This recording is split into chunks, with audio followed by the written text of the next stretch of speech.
Assalamualaikum, hai teman-teman, balik lagi di Unifa Channel. Apa kabar? Semoga selalu dalam keadaan baik ya. Semoga selalu sehat, selalu bahagia, dan semoga selalu dilancarkan rezekinya, amin. Video kali ini rutinitas atur income ke dalam pos-pos di dompet pintar setelah terima income ya teman-teman. Sebelumnya tidak ada niatan ria ataupun pamer, ini hanya sekedar sharing. Semoga video ini bermanfaat dan semoga semangat budgeting ini bisa nular ke teman-teman juga. Alhamdulillah udah terima income 2.700.000. Aku udah tuker nominal 50.000, 100 ribuan, 20.000 dan 10 ribuan. Jadi biasanya aku pakai nominal sesuai kebutuhan. Makanya jarang banget di budgeting aku itu pakai nominal 5.000 atau 2 ribuan ya teman-teman. Untuk budgeting yang ada perubahan itu di pos belanja bulanan. Dan balik lagi untuk budgetnya itu aku anggarkan 350.000 dan ada pengurangan di pos fund jadi 200.000. Untuk yang aku atur di budgeting bulanan ini hanya dari penghasilan utama ya teman-teman. Untuk extra income itu diatur Pak suami sendiri untuk kebutuhan lain dan beberapa kebutuhan yang tidak tercatat di budgeting bulanan ini. Untuk dompet pintar hanya sebagai pengatur aja. Untuk keseharian dan belanja itu aku udah ada dompet lainnya. Ini aku isi untuk 4 pos belanja mingguan, dapat budget masing-masing 150.000. Biasanya aku belanja itu 2 kali seminggu untuk kebutuhan sayur ataupun bumbu-bumbu dapur.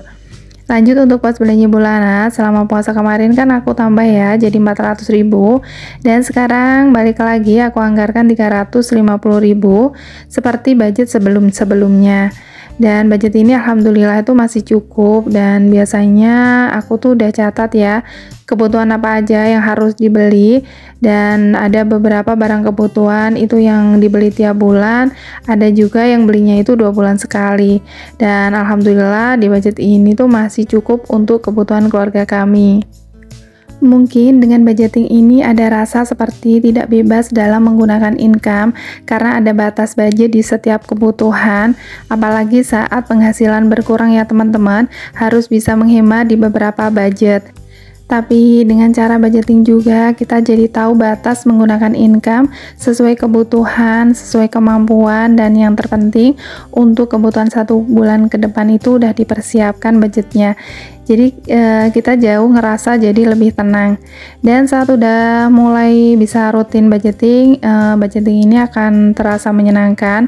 Apalagi saat atur dan bagi-bagi income seperti ini, ngerasa paling semangat dan juga bersyukur karena udah diberi rezeki untuk kebutuhan hari ini dan untuk hari-hari berikutnya. Dan sampai di pos dana tak terduga, ini bisa jadi bantuan budget atau dana saat ada kebutuhan mendesak atau jika salah satu pos itu kekurangan budgetnya ya teman-teman.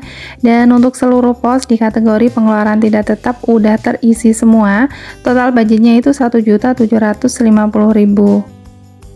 Lanjut aku isi untuk pos kategori pengeluaran tetap untuk dana servis. Kali ini aku tambah budgetnya jadi 100.000 karena di awal bulan ini butuh budget buat bayar pajak motor dan nanti aku tambah dari pos sisa dana servis di binder saving. Sementara untuk dana kesehatan ini masih tetap di budget yang sama 50.000.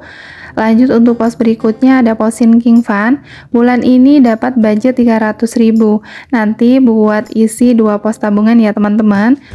Lanjut untuk pos dana sosial, kali ini budgetnya 250.000.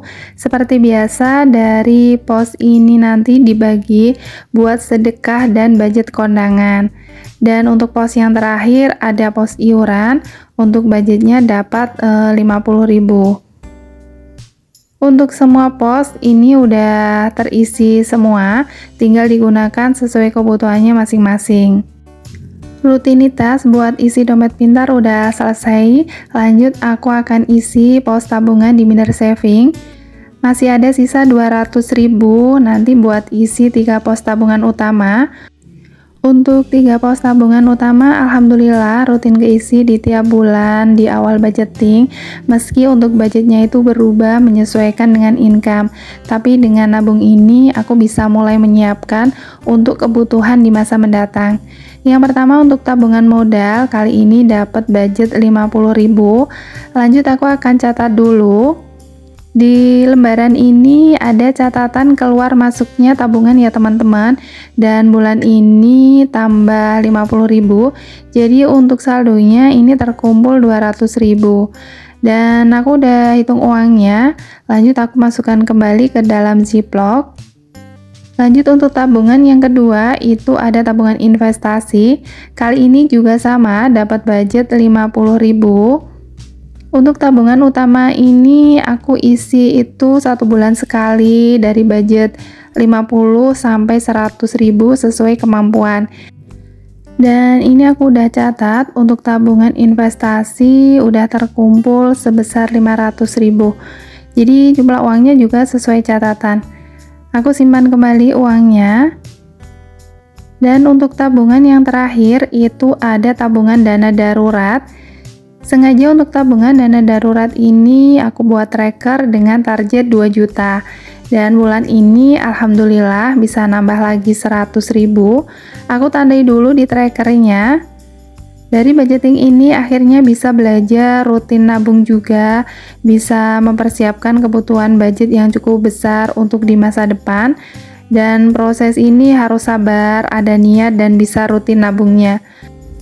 Untuk dana darurat udah diisi, juga untuk 2 pos tabungan lainnya udah keisi semua ya teman-teman.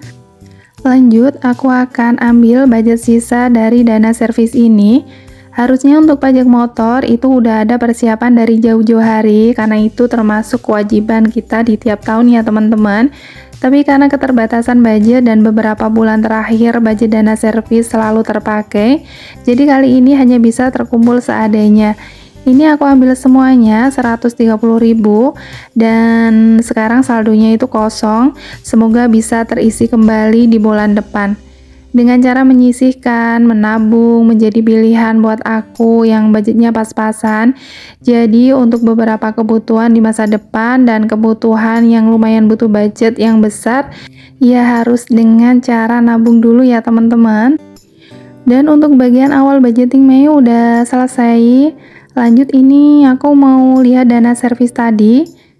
Jadi aku akan tambahkan dari budget sisa 130.000 dan totalnya sekarang jadi 230.000, karena yang bisa terkumpul hanya segini. Jadi nanti untuk kekurangannya itu akan ditambah oleh Pak Suami. Semua pos di dompet pintar ini siap digunakan untuk kebutuhan 1 bulan ke depan. Semoga tetap bisa menggunakan budget sesuai dengan rencana anggaran yang dibuat. Dan aku mau ucapin terima kasih banyak ya buat teman-teman semua yang udah ikutin sharing aku kali ini sampai akhir. Semoga video ini bisa bermanfaat. Mohon maaf bila ada salah kata. Tetap semangat dan jangan lupa untuk selalu bersyukur. Sampai jumpa di video berikutnya. Wassalamualaikum.